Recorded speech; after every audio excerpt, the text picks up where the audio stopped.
Today you changed from being my friend into being a cliché, from my dear friend's loving husband into a lying cheat. In one fell swoop, you have changed the lives of countless people who loved, liked, trusted, and believed in you. I am one of your wife's pillars, one of the people who is standing beside her right now, guarding her from further pain and protecting her while her heart bleeds. I stand here while she is at her weakest, and will stay here until she grows strong again, fortified by the scars you have inflicted upon her soul. All because you made a poor choice somewhere during the last year or two. That's what makes the difference between an authentic life and an empty one. The choices we make and the paths we take. Wouldn't you agree? You could have taken the bumpy road after more than 20 years with the same woman and stayed with her, working through whatever problems you may have been having, toughing it out, getting angry, thrashing out your feelings in front of a counselor, and perhaps finding a resolution that suited you both. But you didn't do that, did you? You misguided, unfortunate fellow. You took the low road. You chose poorly. You let a lingering gaze between you and another woman lead you up the garden path, mesmerized by the call of a siren who provided you with a golden chariot to free you from the pressures of work, marriage, and 3 beautiful children. Yes, your children. The ones you sired. You remember those days, don't you? When you procreated with the woman you made a lifetime commitment to. You know how we teach our children about behavioral consequences? How we give them choices, explaining what will happen if they make the right decision versus the other one? Perhaps you have forgotten.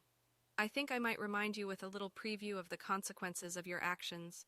Shall I lead you through the path of destruction you have caused, perhaps? One amazing woman's spirit crushed.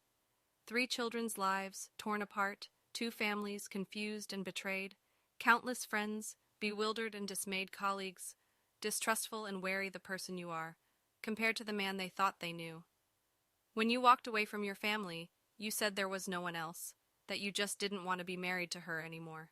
She spent a month whipping herself raw with the chains of despair, wondering why her best friend suddenly didn't love her. She hadn't changed. What had? And then, just as she was emerging from the ashes, holding hands with those closest to her, she found out the truth. She found out about her. With one click of the mouse shaking in her hand, you lost her respect and her trust. You lost your friend. Can you imagine being punched in the stomach by a very significant foe when you are already down, but not quite out? If only you'd taken another direction when you came to that fork in the road. If only you'd had the strength to stop the wanderlust in its tracks, admitting to a problem in your marriage, working towards something mutually satisfying, something that didn't rip so many lives apart. If only you'd behaved like a grown-up. If only... The next story you will hear will be one woman's of how she overcame her husband's infidelity and found true love with someone who restored her faith in love and life. Life has taught me that you can't control someone's loyalty. No matter how good you are to them, it doesn't mean that they will treat you the same way. It seemed as though my life was spinning out of control. Too many it seemed I had it together. Others knew I was just barely hanging on. And I was. I was fighting depression alone, now raising children alone, hiding from the embarrassment of being separated from my husband, and trying to figure out this thing called life. My children were my driving force behind keeping me stable.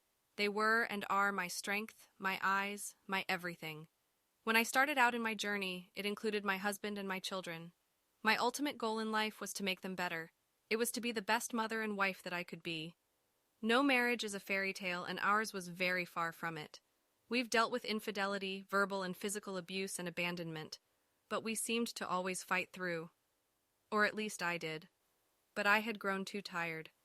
As we spent time separated, I learned that I was fighting alone. I realized my husband left a long time ago. I realized I tolerated more than I should have. Of course, I still wanted my marriage.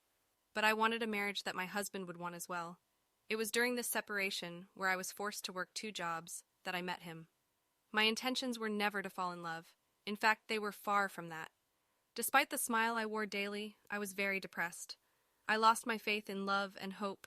I turned away every man that wanted my attention. Every man lied and only wanted one thing in my eyes. And through that, I saw mines again. It may not be with the man that I wanted, but it reminded me that I had found myself once before and I could do it again. I am relieved that their marriage was salvageable. I wanted him happy, and it didn't matter what it took for that to happen, even if that meant accepting my loss. Many will think of me as a homewrecker or a whore. but that's not what I was. Truth is, it was not my job to respect his marriage. It was his. I do believe he was unhappy. I do believe that he really wanted to be with me.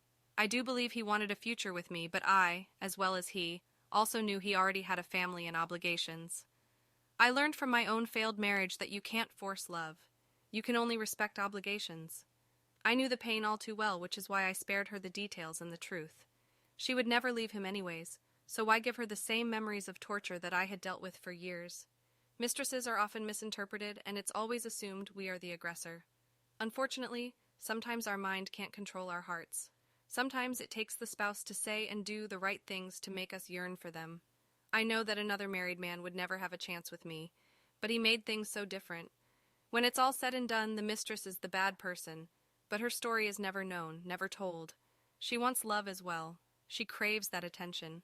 Sometimes it comes from the wrong person. She actually has feelings as well. And while she loves unconditionally and is being loved, she still feels guilty for hurting another woman. Sometimes he's just that manipulating. Whatever the reason, her heart takes over. Us, mistresses, are not all the same. Sometimes we really do just love the same man. It's not a competition or a race for us. There are 3 hearts involved. I regret loving her man and wish to apologize to her, but I do love him enough to keep our secret. So on behalf of all the mistresses that really do love him, we are sorry. Thanks for watching. Don't forget to subscribe to my channel and like this video if you like it. Also put a bell so you don't miss new videos. See you soon.